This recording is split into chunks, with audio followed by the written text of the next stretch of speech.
This week on the Pro Wrestling Podcast. The latest on CM Punk and the all-out, fall-out drama from the media scrum. Nick Hausman gives his thoughts on being singled out by Punk at the media scrum. Pat McAfee stepping down from the SmackDown commentary table. Eddie Kingston and Bobby Fish give their unfiltered thoughts on CM Punk. And the UFC saw all the news about AEW's all-out media scrum fiasco and said, "Hold my beer." I'm your host, Seth Grimes, and this is the Pro Wrestling Podcast.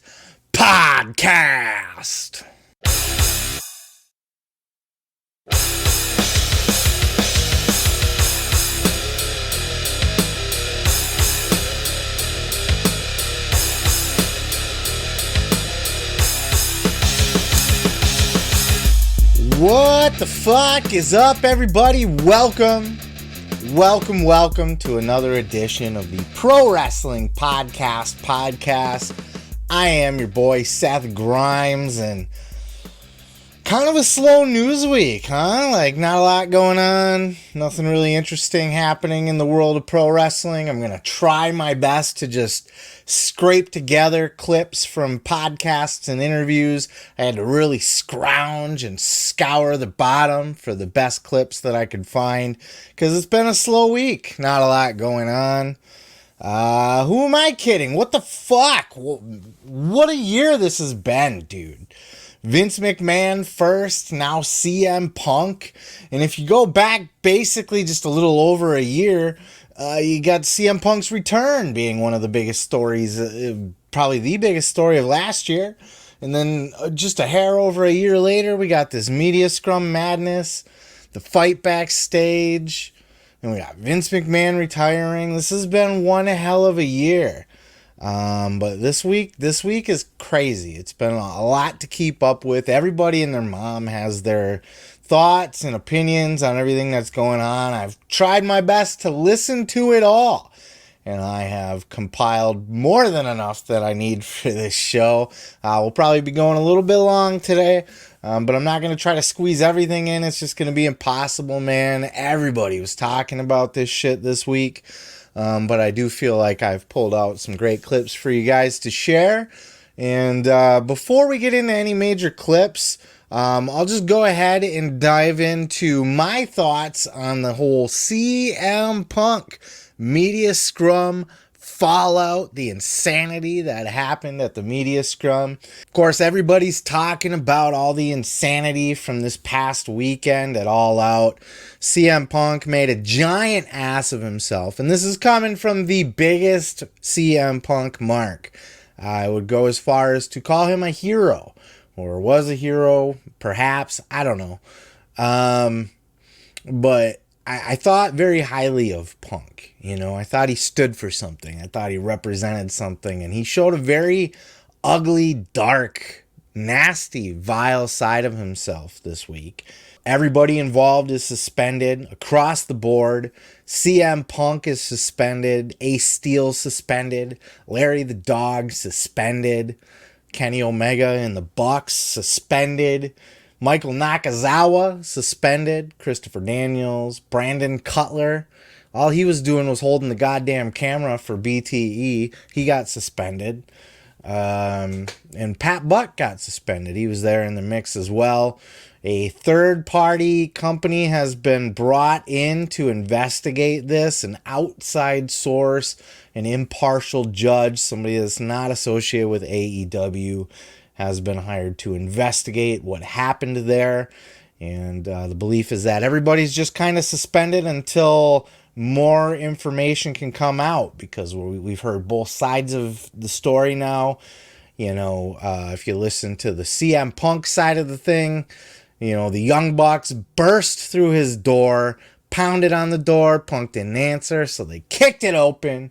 Super kick, thigh slap, nailed it. Got that door down with their fucking $5,000 Dior shoes on. And they walked up to Punk and were like, "What the hell, man?" and a melee ensued. And Larry the Dog was in there, and he was in jeopardy. And Ace Steel's wife was in the room, and apparently she was in such jeopardy that Ace Steel had to bite a guy and throw chairs and shit. And that is, of course, the CM Punk side of things. On the other side, the Young Bucks lightly tapped on the door, gently asked nicely, pretty please, if they could come in, sir.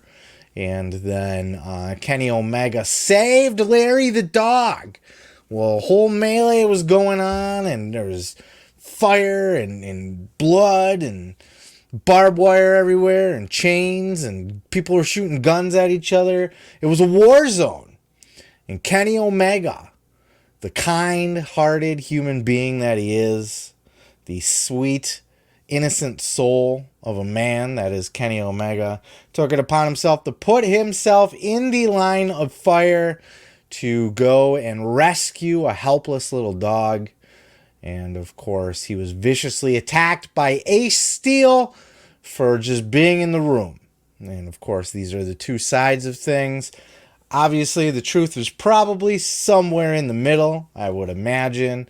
I don't see the Young Bucks just kicking in a door, because, to be honest with you, I don't think they're physically capable of kicking in a door.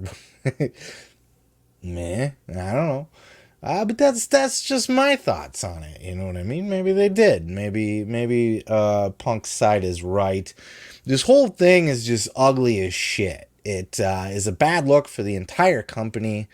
It buried Tony Khan. You heard him get the boos on Wednesday night when he appeared on screen to announce the titles were vacated. He's putting the trios titles were already put on the line. We have the Lucha Bros, or the Death Triangle, I should say. And then we also have a tournament being held for the World's title. Punk injured again. He got injured in the match. Rumors were early that he was injured in the melee. Of course, I didn't believe that because I saw him fucking holding his arm. He kept checking it. You know, he kept doing this gimmick and shit. You know, the whole fucking match against Moxley. So, JR even called it out on commentary. So, it was definitely something that happened in the match. But what was it that Moxley said? Weak mind, weak body, weak ego, or fragile mind, fragile body, fragile ego. He predicted this shit, remember? In his lead up to the match, he said, enjoy seeing CM Punk because he's not going to be around for very long. Motherfucker's Nostradamus. And by the way, I know Jim Cornette's followers have a particular hatred for Moxley. But Jon Moxley is the MVP of AEW. This guy, has stepped up to the point that everybody, all the fans, everybody's taken notice of the extra mile that Moxley has gone for the company of AEW. And it shouldn't go unnoticed or unappreciated by either us, the fans, or even Tony Khan himself should throw Moxley a nice fat bonus for missing his vacation. Because he stepped up, and not just by being there physically, but he has taken on a leadership role, both in, his promo might have been the best promo he's ever cut in his life. One of, for sure. When he was out there on Wednesday, you could tell, he had passion in his voice, and that he really wanted to restore some credibility to AEW. He wants to take the lead now. Another person that has stepped up is Chris Jericho. Chris Jericho has been a fantastic leader backstage by all accounts. He's been nice and cool and calm about this whole thing. And he really stepped up. And even in his promo, he said, "This is my locker room," some of these guys are taking this very personally. Apparently Bryan Danielson as well. Bryan and Jericho and Moxley held a meeting on a Wednesday, I believe it was. Talked to the locker room and basically kind of, we're the big boys in the room, the adults in the room. And it's funny that they're all the WWE guys, you know what I mean? But, They went in there and they were like, yo, you guys, like, we got to get this shit under control. And Tony Khan was made to look really, really bad here, too. This whole thing reflects very poorly on Khan. I'm not so much concerned about the fight. I don't think that's as big of a deal as some people are making that out to be. We've seen fights happen all over, professional wrestling. So it's not a huge deal. The huge deal is letting CM Punk sit there and bury everybody. CM Punk, to me, like, again, like, this guy was my hero. One of, Raphael from the Ninja Turtles is a hero of mine too. But I really liked Punk. His whole voice of the voiceless thing, his anti-authority, pushing back against the evil empire of WWE. We all thought for the longest time that it was the evil empire of the WWE. That this man was putting his balls out there and just telling it like it is, spitting truth. And pushing back against the system that was built to hold him down. But now he's had the whole fucking world handed to him. He's got complete creative freedom, a shit ton of money, main events, and he's still a douchebag. So at this point, is both AEW and WWE horrible, evil companies, or is CM Punk just a douchebag? I'm starting to think that it's Punk's the problem. And at this point, a lot of people are calling for his head. They want him to be fired from AEW altogether. The locker room is almost unanimously against him. I know that there are factions of the locker room, and there's certainly factions of fans that are more on the side of CM Punk. And they'd rather see the Bucks get let go. Interestingly enough, I have a clip here from Wade Keller, who has talked with Tony Khan in the past, and in this particular clip here has some insight on how Tony Khan might view his locker room and where people like CM Punk stand with Tony Khan compared to people like the Young Bucks. Check out this clip. What I've been hearing from talking to a lot of people about Tony's mindset towards the locker room, and my impression was that Tony, as of going into the press conference Sunday night, was on Team Punk when it came to this, and did feel bad or guilty, or is at least willing to play that role to placate Punk, who he values as his the top paid star, the current world champion, and a key to the next TV deal and a big raise for a big increase in rights fees.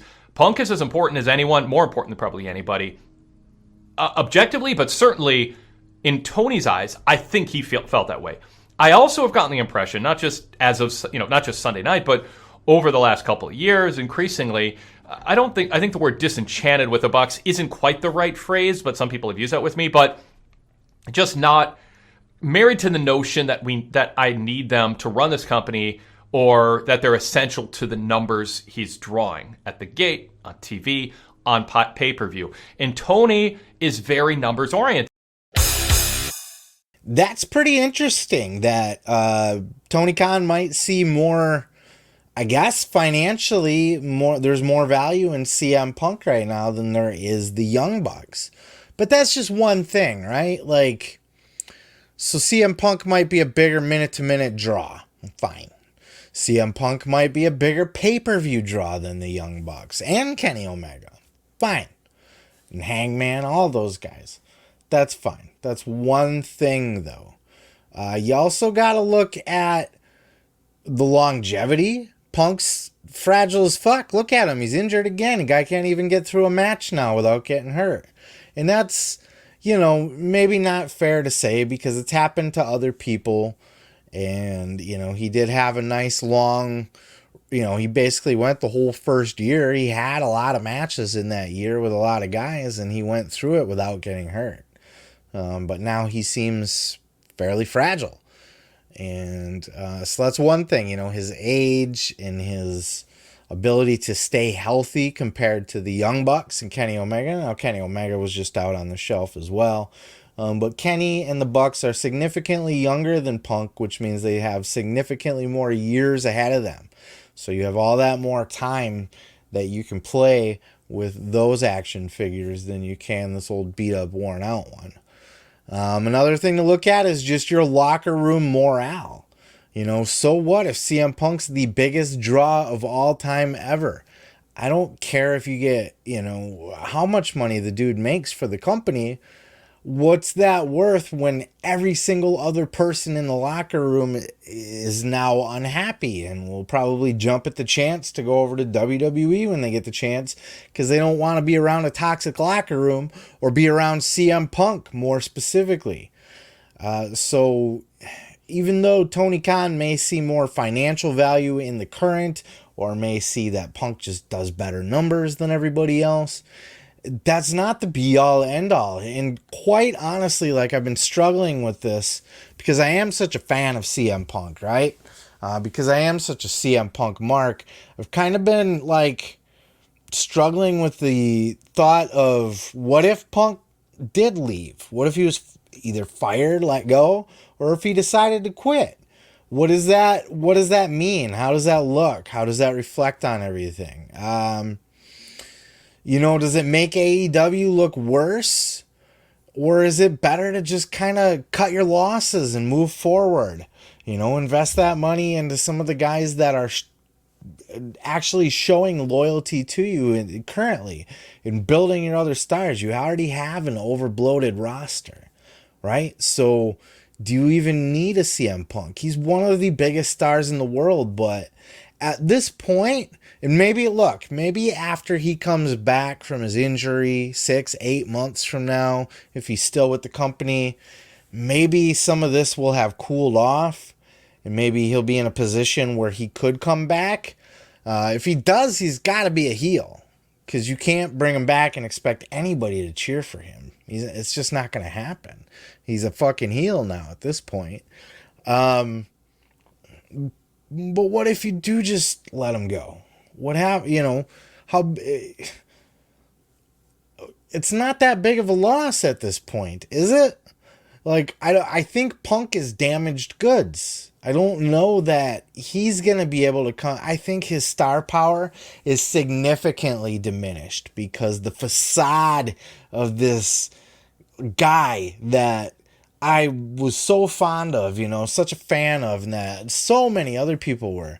But that facade, that veil is gone now. People saw CM Punk's true colors. He's he's more than just a heel. He's a supervillain. He's evil. The things that he was saying, I was on record also in that clip earlier from the week and on the reaction video that I feel like the stuff he said about Colt was justified. Now, he went too far, to mention Colt's mom and that they shared a bank account. That is not necessary. When you are best friends with somebody, even when you have a falling out, you know so much about that person. You are an absolute shithead to now turn and use that against them, especially in public. That was a dick move, a big time dick move. But I do see a lot of people saying oh, why would you even go into Colt Cabana? What's the point of even talking about Colt Cabana? Well, I justified that. The dirt sheets were talking shit for weeks, and even before that, ever since Colt was moved off of AEW and over to ROH, it was brought up multiple times, and I saw it all over social media, that CM Punk was the guy responsible for removing Colt Cabana from AEW and almost getting him fired. And if that was not the case, as Punk swears that it's not, he had nothing to do with it. Tony swears Punk had nothing to do with it. Maybe this was a decision Tony just made because he was observant enough to notice these guys don't like each other. I don't want to cause problems. Colt's not really doing anything for my business anyway. God bless his heart. People love him. He's a star to a certain extent. But he's not worth losing or irritating Punk, right? So maybe he made that call all on his own. But so if all of that's true and the media just keeps saying it and saying it and saying it, at some point Punk's gotta, I mean, he deserves to take the time to fire back if that's what he wants to do. And, you know, they're saying that, oh, this was planned. It was planned from the beginning. It probably was planned. He's not the kind of guy that's going to reach out to Uncle Dave and be like, hey, this is my side of the story. But when he's got all these media fucks in a room together and he can give his thoughts right there to all of their faces and confront them all about it, that I think was his plan. But he went way too far and then continued to go on and, you know, bury everybody else in the company too. But the Colt part was justified in my opinion. It was everything else that was a step too far. And before we move any further, because I do have more thoughts on all of this, let's go ahead and listen to a clip from Nick Hausman. He was on the same podcast with Wade Keller, the Wade Keller Pro Wrestling Podcast. Not to be confused with the Pro Wrestling Podcast. This is the Wade Keller Pro Wrestling Podcast, where he had Nick Hausman on to take calls from fans and stuff like that, but to ask him flat out, and this was talked about, what are his thoughts on the whole Colt Cabana thing and how he was kind of singled out at the media scrum. Check out this clip. Nick, you were part of this story. You bring a really unique perspective, a first-person perspective. Talk about that. You're at the all-out Q&A. Talk about your thought when he interrupted you and run down a little bit of what happened there. He starts this thing by saying he wants to start the scrum. He asks everybody who in this room considers themselves a journalist. I, like everyone else, raise my hand, and I'm kind of confused at this point. I don't really know exactly where Punk's going. Then he gives this, little speech about how he doesn't like how members of the press don't acknowledge or don't let people know who they're friends with, because I guess he thinks it influences stories. And as he's doing this, he's ripping off bloody wrist tape and he's throwing it on the ground very dramatically, and it's very intense. Then he kind of zeroes in on me. And he goes, Nick, how long has it been since you did improv? Which was the last thing I expected him to say. And he said it in the tone of a gotcha question. Yeah. I could tell he was starting to kind of go somewhere. I was like, it's been a couple of years ago, because I really haven't done improv in maybe 8 years. I did StarCast improv once. Thank you, Conrad. Let's bring it back. But it had been a while. I was like, it's been a couple of years. Then he goes, and Nick, when you did improv, who'd you do improv with? And that's when I said Scott Colton. Wanted to call him by his legal name because I felt like everything was about to get real. And Scott Colton is, of course, Colt Cabana's legal name. And that's when I feel like he was going to try to get me, Wade, right? He goes, and so would you say you're friends with Colt Cabana? And I was like, no. Scott and I have not seen eye to eye in many years. And that's true. It's just a fact. We haven't.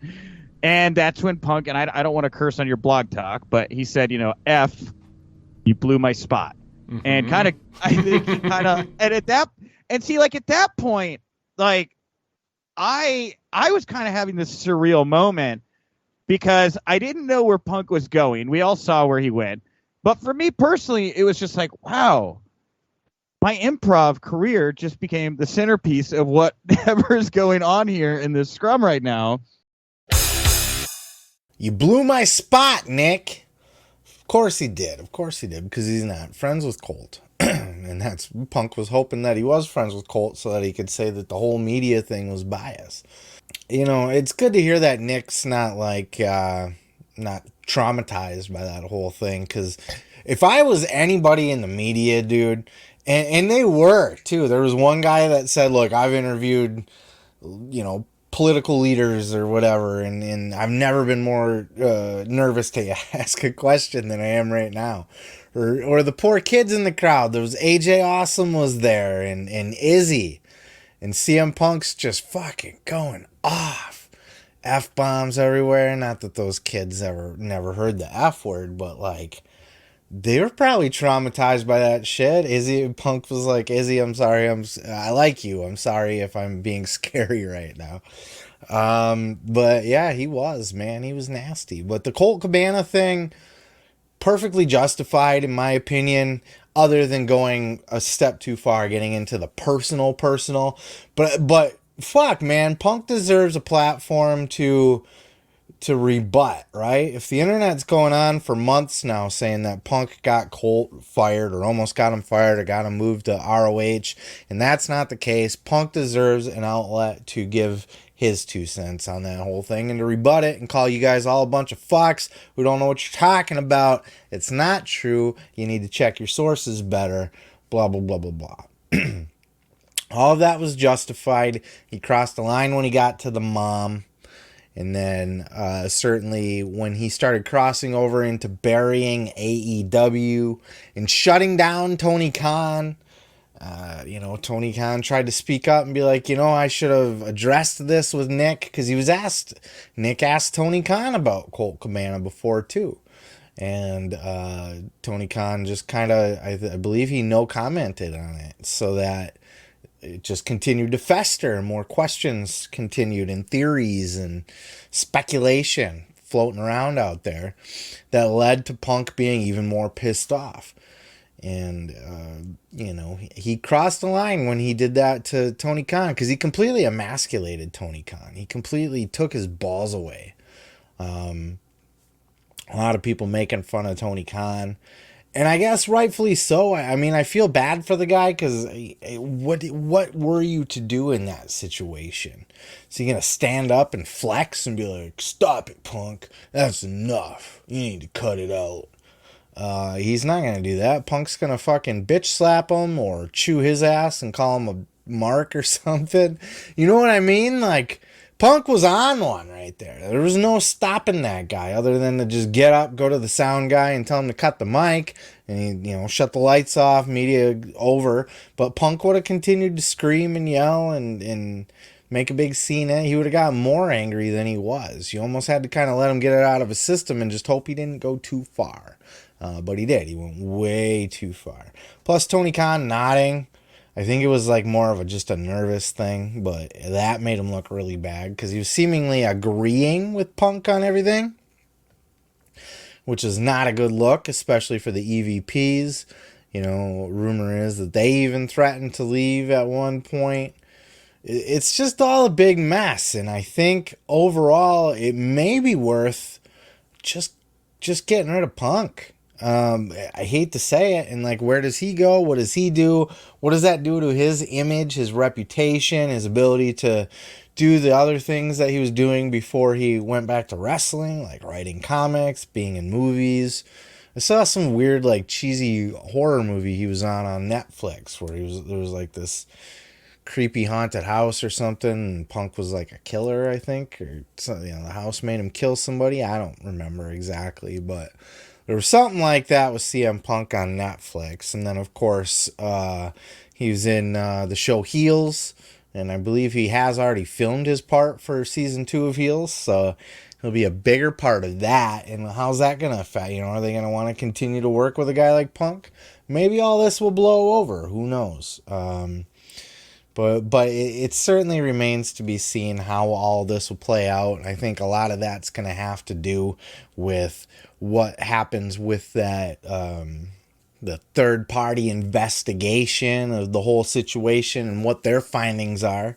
Because if they find clear fault in somebody, then that person should probably go. I don't know.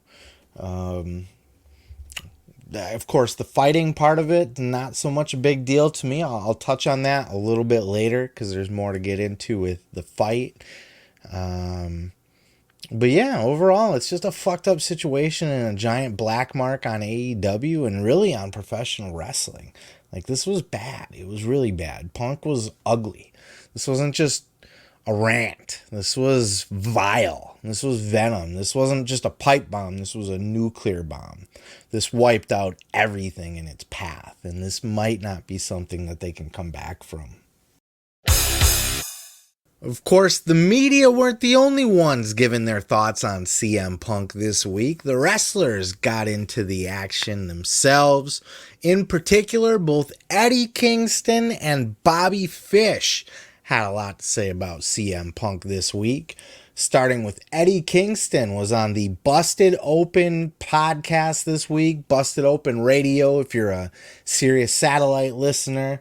And Eddie Kingston, never shy to give his opinion of anything, never short on words. And he didn't have a lot good to say about CM Punk. In fact, he called him a bitch. Check out this clip. Yeah. Well, that's Phil's MO. You know what I mean? Let's just call it like it is. That's Punk's MO. My man got a Punk shirt there. God bless you. I'm happy you're a fan of his. I'm not. He's a bitch. But God bless you. You know what I mean? You can like a bitch. I don't. You know what I mean? I'm joking. It's all good. Punk's not a good dude. I don't care what he says or does. You know what I mean? I'll give it to you plain and simple. I don't like Jericho. I don't like Brian. I don't like Claudio. I don't like Punk. Those are the people I don't like in this company. And there's nothing you can say or do or tell me that makes them different to me. I know who they are. Is there a reason for it, though? I'm going to keep that to myself because people don't need to know inside baseball. Yeah, this continues to be a thing. We'll get into that with Bobby later as well, but continues to be a thing where it doesn't sound like the actual wrestlers that are around Punk or know Punk really like the guy. The fans like him. The younger wrestlers maybe that were never actually around him, that just grew up watching him, maybe they idolize Punk to an extent or look up to him, but these guys that have worked with Punk, been around Punk, there's not a lot of people that have a lot of good things to say about him. You know, he's got friends there. He's, you know, FTR and that sort of thing, but like a guy like Eddie Kingston, I mean, this could all just be like a work for Kingston, you know what I mean? Like, you know, he did that angle with Punk, and, you know, he did also say on the podcast that a few other people that he didn't like, and those were all the people that he was working with, basically. You know, he mentioned Sammy, he mentioned Bryan Danielson, Claudio Castagnoli, as Chris Jericho, as other people in the locker room that he doesn't like or get along with. But, I mean, he just flat out called CM Punk a bitch. And you know what? For all the flack that people are giving Hangman Page for what he said about Punk, Eddie said worse in his promos to Punk. It was basically the same thing, only turned up louder.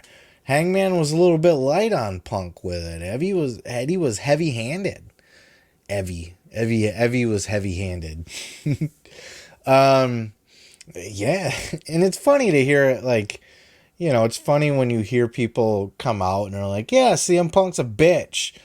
It's just, go listen to that full interview with Eddie Kingston on Busted Open. He's got a lot of interesting things to say, interesting takes on everything. He didn't get into any kind of detail about the actual actions of CM Punk or the media scrum or anything like that.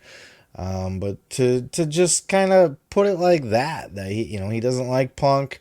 And to kind of insinuate that basically, like, you know, that the people see one side of Punk, but there's, you know, the locker room side of Punk that people don't get to see, and he doesn't like that. And it seems to be more than just Eddie Kingston, because Bobby Fish also had his thoughts this week, and he actually flat out challenged CM Punk to a fight on his podcast, but it was on the 10 count over on NBC Sports. He did an interview over there where he was kind of asked more about picking a fight with CM Punk, more about what his beefs were with CM Punk. Check out this clip.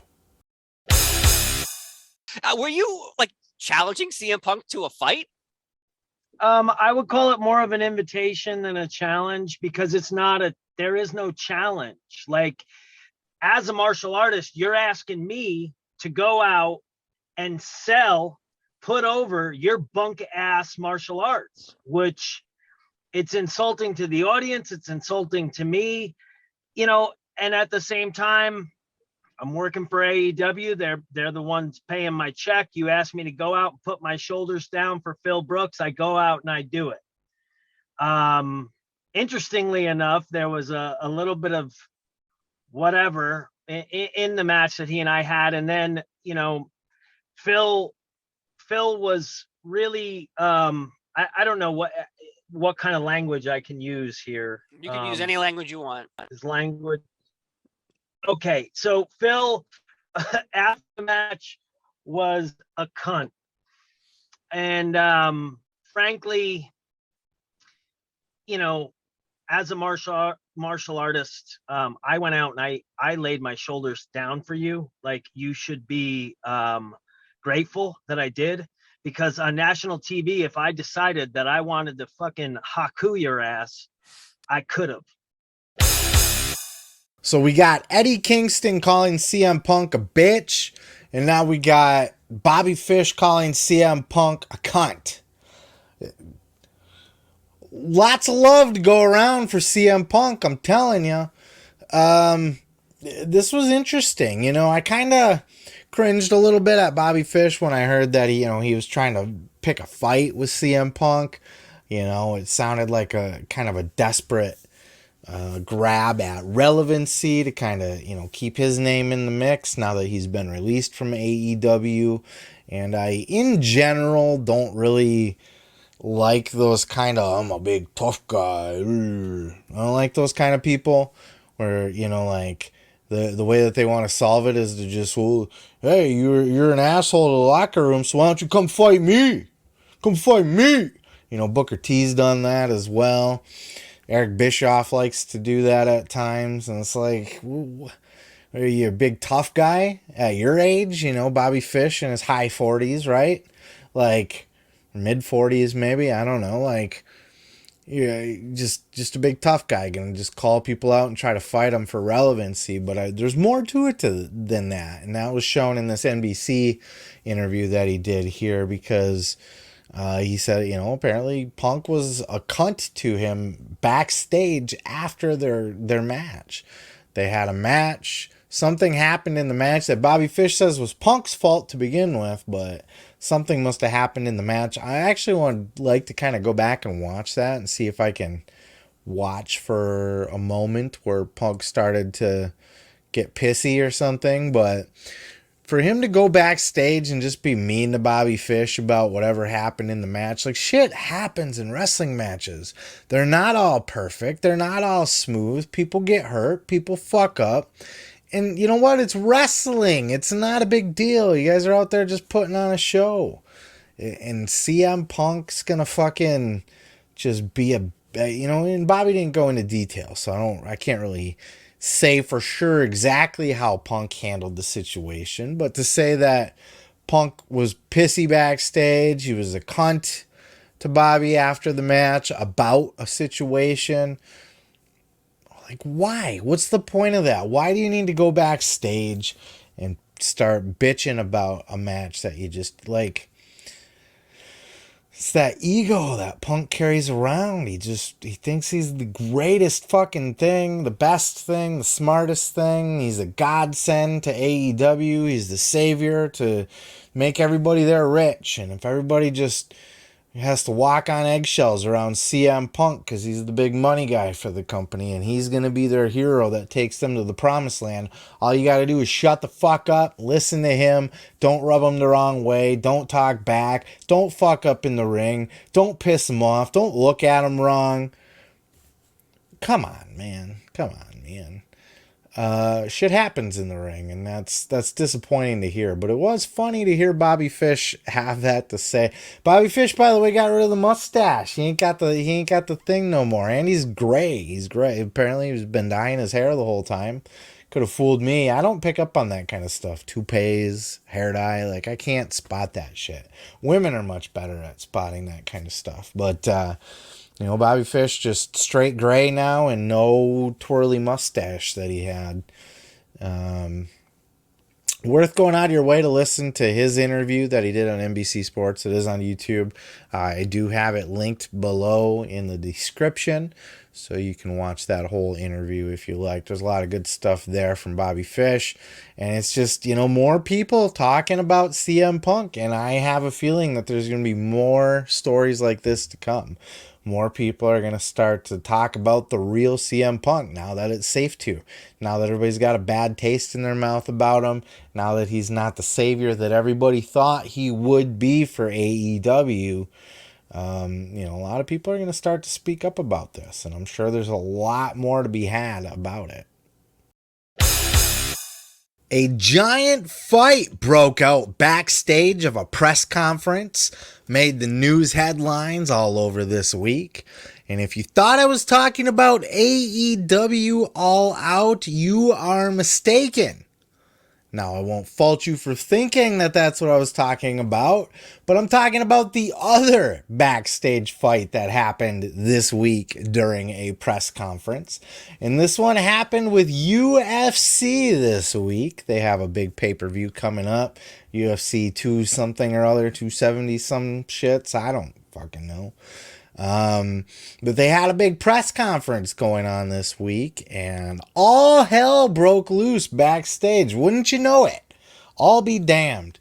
Check out this clip of Dana White talking with the press and announcing that the press conference is over. This is the weirdest thing I've ever been a part of. We had a big shit show breakout back there, and we're going to do this thing different than we normally do. We're going to call them out in twos and keep them out here for a few minutes, then we'll call out the other two. Trust me. This is the way to do it. Dana, did anything Yeah, there's lots of crazy shit going on back there, yeah. Okay. Who cares? Talk about the fight. We got it handled, and talk about the fight.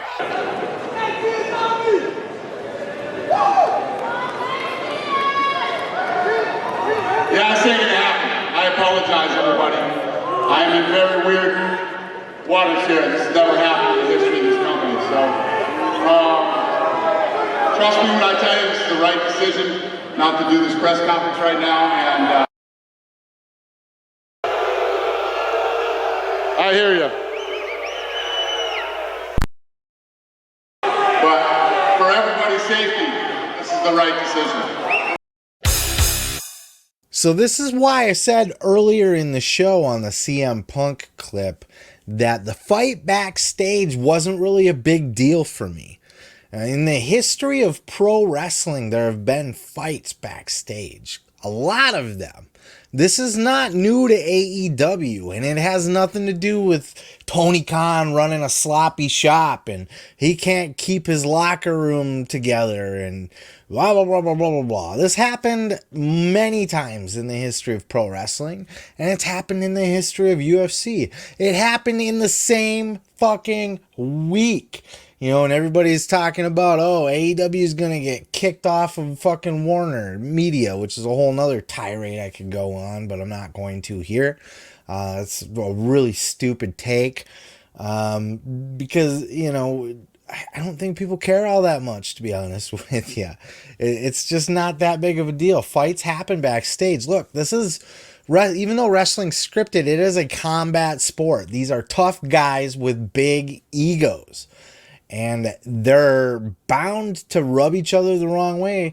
They're bound to get into beefs backstage. They're all competing with each other. Even though they can be friends and they can get along and they can work together, inevitably everybody's competing for the top spots, the top dollars. And that's going to be an issue when you're mixing that with money, big money, and egos. And fucking and just tough testosterone filled men.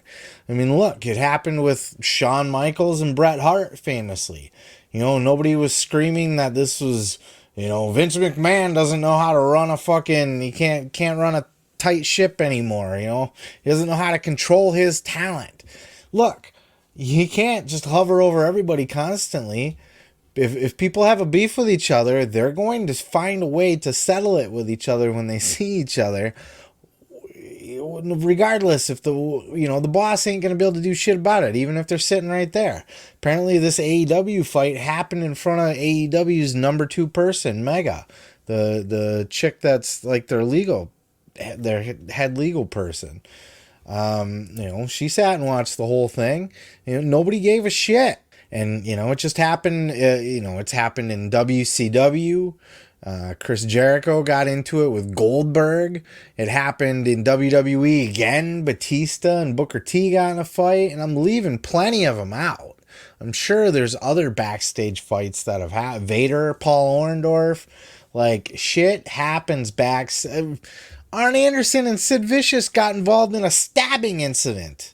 Now, granted, this didn't happen backstage. It was at like a hotel or something, but you can't hold the fight itself against Tony Khan. You really can't even look at it sideways. It's the first fight that's happened backstage at AEW, but I could almost promise you it won't be the last. I mean, hell, fucking Eddie Kingston just got suspended for trying to slap Sammy Guevara. If he would have, I'm sure Sammy would have tried to hit back. That would have been a fight right there.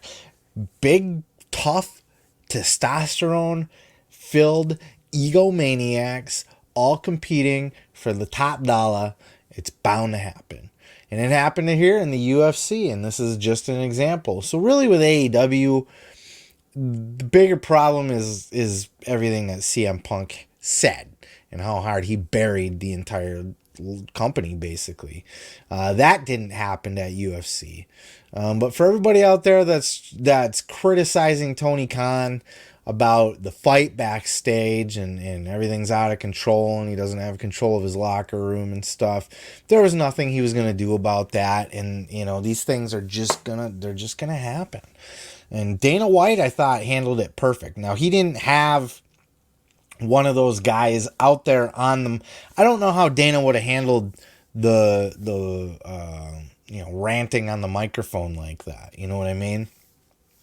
I don't know what he would have did as far as, would he have stood up and cut the guy off, or, who knows how he would have handled that. But, he came out and he was honest with everybody. He's just like, yeah, there's some shit going on backstage.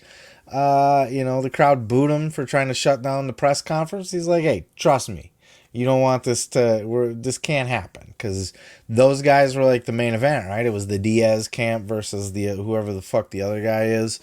And apparently there was like a giant Royal Rumble backstage, basically. Like, both these guys had like 30 plus people in their crew, legit, and they all just fucking got into it. Just, you know what I mean? So it was an absolute melee backstage in UFC. And it's funny that it happened at a press conference like AEW, and that it happened in the same week. Like, what are the odds that would even happen? But yeah, like I said, I feel like Dana handled it well. Like, I appreciate that approach. Come straight out and say it. Now, if there's legal issues pending in the whole AEW backstage brawl, then maybe Tony shouldn't say a lot about it. But, like Bully Ray had criticized Tony for not giving a reason for vacating the titles on TV.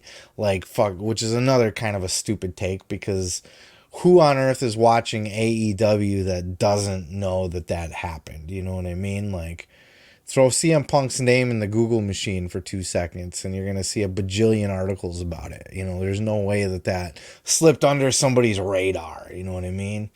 Even the casual fans, if you are attending an AEW show, watching AEW, you're one of the million that watch AEW on TV, you already know what the fuck happened. But, Bully criticized him for not giving a reason. Dana White came right out and he's just like, yeah, Diaz's camp and the other guys, they all had a big fucking scuffle backstage. I don't know. It happened, I guess. Whatever. You know what I mean? He was very he obviously irritated and pissed off that he had to cancel the press conference and he had to deal with it. But just, fairly casual up front about it happened. That's what's going on. I'm not going to lie to you about it. And I really appreciate that approach. And there's been people that have, he's let a lot of people say some wild things on the microphone too. Maybe not as hard as CM Punk did. But, there's been UFC fighters that have criticized Dana White even on the microphone before, or UFC as a company. Like, I don't see any problem with letting... Let your, Dana lets the fighters be fighters, and he lets shit go to the point where it just can't go on anymore. He encourages it to a certain extent, and then he stops it. And I don't see anything wrong with that approach. You're in a combat sports, even though it's entertainment, it's wrestling, it's scripted. I feel like WWE's a little too buttoned up and polished. And I know everybody's all PC and everything nowadays, and everybody, gets offended by everything and would probably prefer to see the company completely buttoned up where they never have any of these issues or anything like that. But, I mean, to me, let it fly, man. Let these guys talk shit about each other. Let them fight if they got to fight. Get it out of their system, fine them, suspend them, do what you got to do. But I think people are a little too uptight. And like Punk, the things that Punk said were completely uncalled for. They were way out of line. He should have been cut off. Something should have been done there. But I think everything else involved in this, I think to a certain extent, you got to let Punk talk shit. To a certain extent, you got to let these tough guys be tough guys. Or at least wannabe tough guys be wannabe tough guys, right? In the case of the Young Bucks and probably CM Punk too. Though, hey, I'm sure all of them could kick my ass. But in terms of, like, wrestling tough guys. But, yeah, I just wanted to show that one to you guys because it was very funny. And I don't see a lot of people talking about it in the wrestling media. Everybody's talking about the CM Punk thing like it's the end of the world and the worst thing, which, I mean, it is. It's very nasty. But nobody's really brought in the UFC thing and kind of compared it that I was able to see and used that to kind of soften the AEW situation a little bit. So I thought I'd toss that out to you guys. Let me know. Give me your thoughts. If you're watching on YouTube, throw them in the comments. Let me know what you think. Pat McAfee stepping down from the SmackDown announce table as he got himself a gig, moving on over to ESPN's College Game Day. And, of course, he'll be a part of that commentary team now. Huge opportunity for Pat McAfee and a good way for him to keep expanding his brand and making more of that money. He is not leaving WWE. He is just taking time off during the college football season. I don't know who they'll replace him with or if he's even going to have that spot when he comes back. But certainly this is a big old shakeup for Pat McAfee and the WWE. Go ahead and check out this clip here of Pat McAfee talking about the new gig, talking about where he stands with WWE, and we will catch you on the other side. I had to talk to the WWE first and see what their thoughts were. I was thinking about maybe doing both. How do I go about doing it? I did it one time whenever SmackDown was in Buffalo, and there was a plane that was stuck in the Middle East, and they weren't able to get back. So Triple H actually called me, who's in charge of creative now. Triple H called me and was like, hey, can you get to Buffalo to do SmackDown? Because we don't have anybody, basically. And I had College Game Day the next morning in Memphis. So Jim Irsay, this is my joke of my life. Jim Irsay gave me his fucking jet to fly to Buffalo, then the game day in Memphis the next morning. I was on like 2 hours of sleep, but it was accomplishable. So the original thought for me was I could do SmackDown and Game Day. I could do it. The folks at the WWE, who I have nothing but love, respect, and appreciation for. I'm talking old regime, new regime, whoever you think is in charge over there, I have nothing but great feelings towards. So I reach out to them, I chit chat with them. They actually were the ones that said, hey man, if you're going to do Game Day, which is a great opportunity, congratulations. We're actually, I think WWE has been a part of Game Day a few different times. We love the show. You cannot be traveling overnight for the entirety of the season. It's not good for your health. It's not good for your family. It's not good for anything. Whenever the time is right, we will have you definitely be back in our family. So SmackDown will be on hold for a little bit, me commentating, while I do College Game Day. I'm still very much in the WWE family, and as one OG in the WWE said to me in a message that was very heartfelt, said, hey, now one of our guys is on College Game Day. So I'm still very much a part of the WWE family. We'll still very much be doing things. But for the good of college football and for the good of the opportunity that is in front of me right now,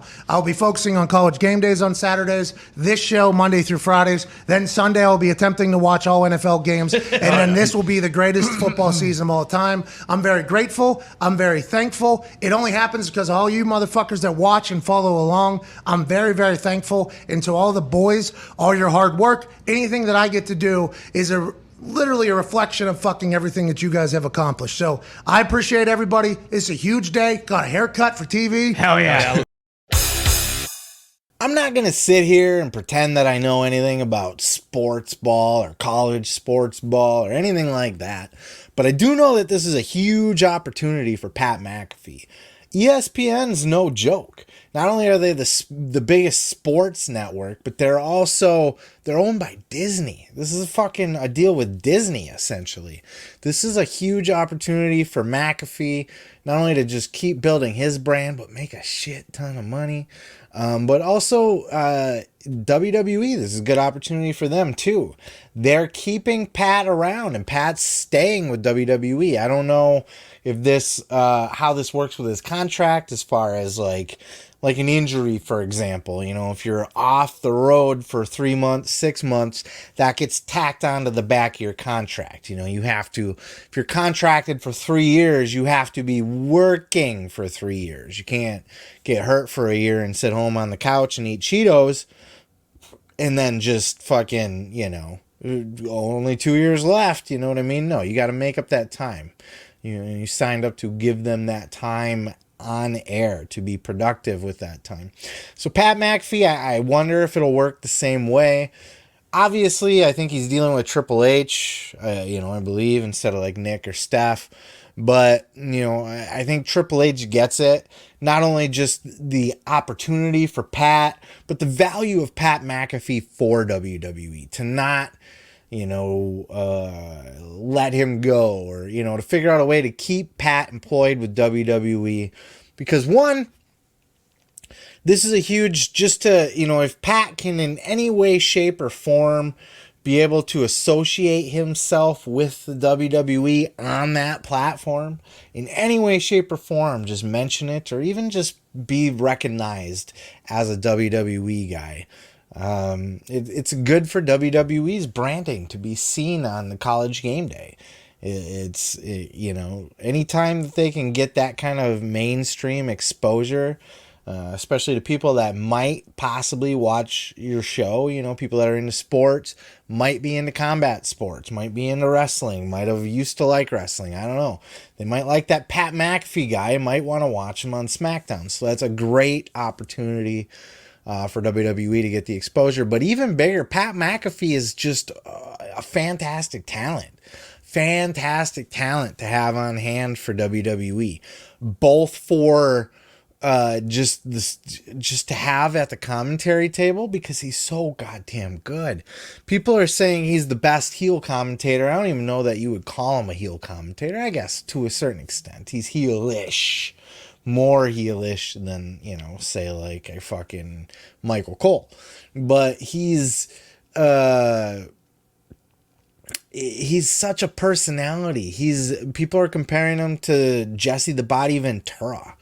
And that's a huge compliment, because Jesse, say what you want, feel what you want about Jesse Ventura. Well, him at the commentary desk was just fucking pure gold, man. Him and McMahon bantering back and forth, all that shit. Like, Jesse was really, really good. Pat is really, really good. And, he's been on record saying that Vince never fucked with him in his headset. He just let Pat be Pat. Pat's had very few things said to him in his headset. And that's great. And I feel like Triple H is going to be even more hands-off with Pat. He gets Pat. And not only is Pat that great of a commentator, but he's a fucking fine wrestler, too. The dude's got talent. He's good as hell in the ring, dude. Especially for just, not really. I mean, he was actually trained. He went to wrestling school to learn how to be a wrestler. He didn't just get trained for his match as he was already part of the WWE. Like, he went and independently got himself trained to be a professional wrestler long before he was even in WWE, because he's always loved it. He's a fan. And he's just such an asset to have in WWE. And I hope, and I believe it to be true, because I'm sure he has a good relationship with Triple H and Stephanie and Nick. I'm sure of it. And I'm sure they want Pat around, so they're going to take really good care of him, because he's He's so famous outside of WWE. He doesn't need WWE. He's there because he likes it. And traditionally, Vince is not that high on people that are like that. You know, he'd rather have his internal people that he can completely control and micromanage, and doesn't like anybody else doing anything outside. You know, famously, the OnlyFans was a problem for everybody, and the Twitch and that kind of stuff. Triple H ain't gonna be like that, you know. He's Pat, and Pat doesn't need the WWE. He has all his own shit outside. He's got his podcast. He's got now his fucking ESPN Game Day. He's a fucking already a celebrity just from being a football player. Pat McAfee's a huge star, and this is nothing but a giant, great opportunity for all involved. The only thing that sucks is that Pat's not gonna be on commentary for a while, and will he even get put like? If they put somebody in his place, I mean, this is going to last months. So you just, you know, however long the college football season lasts, you know, is when's the one of the fucking the Rose Bowls and all that shit. Is that also in the winter, like the Super Bowls that also take place in like January-ish, maybe February-ish. It's a long time, you know, to put somebody else at the commentary table. Who's to say that they're going to just push them out of the way now to have Pat back? Or maybe they'll just switch to a 3-man booth when Pat comes back, because you got to get Pat back on the show. But even if it's not at the commentary table, maybe they'll find something else for him. But god damn, he's such a great commentator. But huge opportunity, really dope. So I'm glad to see that Pat is having a fucking amazing life. Malakai Black is gone from AEW. The rumors were swirling around. First, it was Raj Giri that had leaked out that he had gotten word that somebody had asked for their release, somebody prominent, and it was kind of rumored and speculated as to who that might be. Then it was made official that it was Alistair. Well, he will be Alistair. Malakai Black that asked for his release, and that it was denied. And that he had stated that it was mental health issues. And, you know, I had stated last week that may be the case, but we all goddamn know that he's going straight back to WWE once he's able to. Now we know that I said last week that I would not let him go because of the optics, because people already think that AEW is going to die because Cody Rhodes jumped ship. You know, like when he did that, it was, oh no, everybody's fucking leaving AEW now. It was one guy. It was a big guy. It was a top guy. It was an EVP. It was a founder. It was a big deal, but it was a guy. Now, with fucking Malakai Black leaving as well, it's going to look bad. So I would have, if it was me, I would have gave him the time off that he needed to get his mental health right, but I wouldn't have released him, because if I'm releasing you, that means you are going to go wrestle somewhere else. You know what I mean? If you know, because if I say you can take off all the time that you need to take care of whatever you got to take care of, man, I want you to be healthy and happy. And you're like, yeah, but I really just don't even want to work here anymore. That's a problem. There's a reason for that. So now it's more than your mental health. You either want to go to WWE or you're just that miserable here. And apparently that was part of the mental health issues, you know, that how he was being used and everything like that. And I don't think he was being used horribly. He wasn't at the top of the card. He wasn't the main event. He wasn't a world champion. But I mean, fuck, he was wrestling Sting and Darby Allin on pay-per-view. He's got his buddies brought in with him. You know, his hand-picked people to build his faction. I don't know what else he wanted. Like, yeah, he was not booked as well as I would have even liked to have seen him used, or I would have used him better myself. I would have used him as a top guy, not the top guy, but he would have been in that main event mix quite a bit more. But he sure as fuck wasn't a jobber, you know? He wasn't the bottom of the card. And he got creative freedom, you know, he was fucking working with his friends. He handpicked these people. Brody King, this is bro, brought him in. Buddy Matthews brought him in. Instead, man, anytime that's a bucket list item to work with Sting. It really is. And he's been working with Sting for a while now. This wasn't like slapped together thing. Oh, I guess we gotta appease you. We'll give you Sting. Like the House of Black's been beefing with Darby for like a month or a couple months now, at least. I mean, I was at the Blood and Guts show where the Rampage taping was, where Brody King eliminated Darby with the choke out and then just dropped him. I think that was the start of this. And that was shocking as shit. Like, everybody in the stands around me were like, whoa. Like, that was a really fucked up ending, which was great. It was really great. I've never seen anything like that before, and it really shocked people. So I don't see how... Look, man, he hasn't even been on the roster for a year. I don't know how these guys can just walk in and all think that they can move to the top of the card and be the main event and the world champion within a year. Sorry, any kind of champion within a year. You still got to earn it. Look around you. Look at all the people on the roster. Yes, you're Malakai Black. Yes, I would have used you better. Yes, everybody and their mom thinks that you could have been used better. But you weren't being used poorly. And you got a lot of competition to outwork to earn that spot still. And, what I would have did, I would have gave him a really good, solid run against when Hangman Page was champion. I would have gave Malakai a good run as a challenger for Hangman. I don't know that I would not have given him the title or let him beat Hangman, but that would have been a prominent feud in Hangman's run if that was me. But I think they had like a match and then it was quickly moved on from. So I don't think it was all of that. I think he's starting to see the locker room become something that he doesn't want to be a part of, as a lot of people. I was listening to Freddie Prinze Jr.'s podcast this week as well. And he had said that he has friends backstage that are just not happy in the locker room either. It's just a big mess. So, I mean, certainly that could be a reason that Malakai Black wanted to leave, and maybe he just wants to go back to Triple H. I mean, that's the only good reason you would actually want your release and state the way you're being used as the problem, because he wasn't being buried. So, I do fully... Now, this was a conditional release. So Malakai Black is he's not going to get to just hop straight over to WWE. He doesn't have to sit out his contract. I believe, Tony had said that he had him tied up for 5 years. 5 fucking years.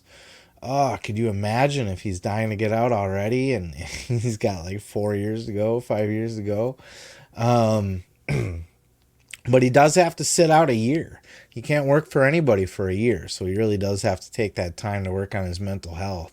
But I guarantee it, I will fucking eat my own finger off of my hand. I will... If Malakai Black returns to AEW and it's not Aleister Black returning to the WWE, because he will be back in wrestling.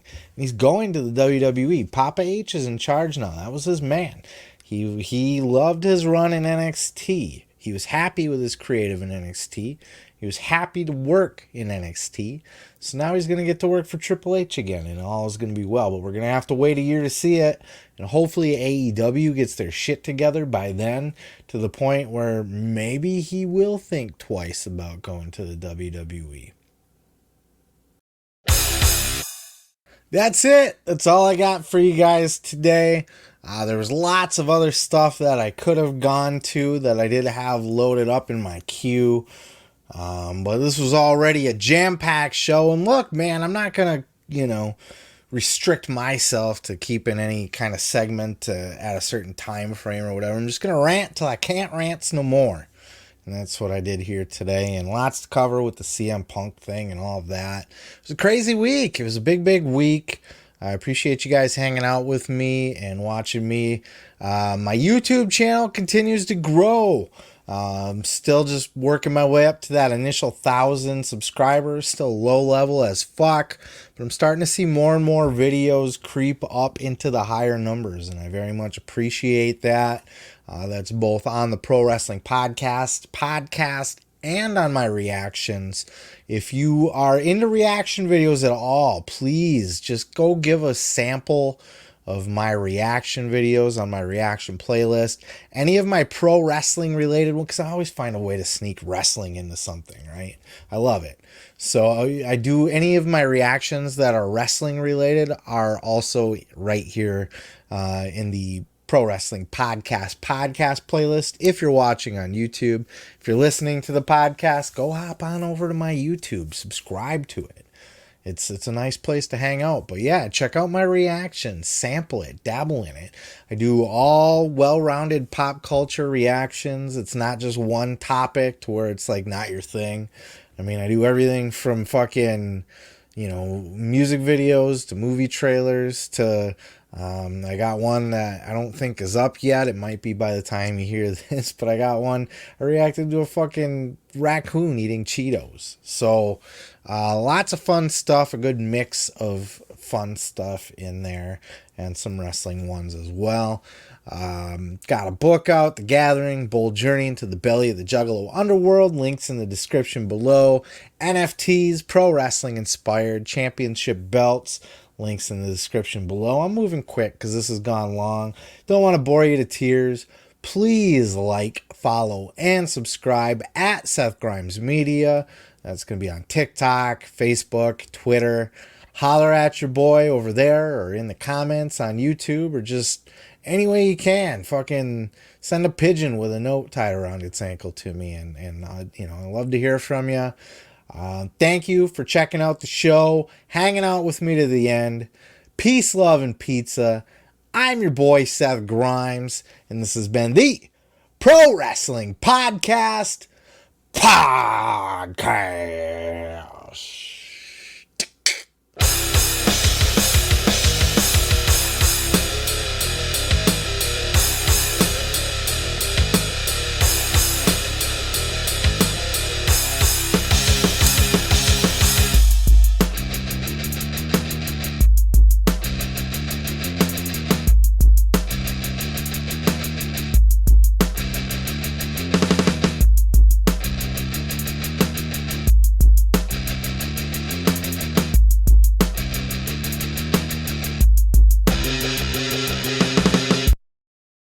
I hate juggalos. I fucking hate them. I say all this with a grain of salt because for a good part of my own life, I proudly identified as a juggalo. You should come to the gathering with me. Nah, man. I'm not into all that whoop-whoop shit anymore. I'll pay for your ticket. I got fired today. Get the fuck out! Still got room for me? Spike, slow the fuck down! Cops! Fuck your sleep. Fuck your sleep. Fuck your sleep. The savages started closing in with their tiki torches and war paint. Shit. Run! You guys got a dead body here already? Even the aliens were throwing shade. It was pure panic and intense horror. There was a guy I saw got chopped in half. I had nothing left to go back to. You alive? Yep. The Gathering. A bold journey into the belly of the Juggalo underworld.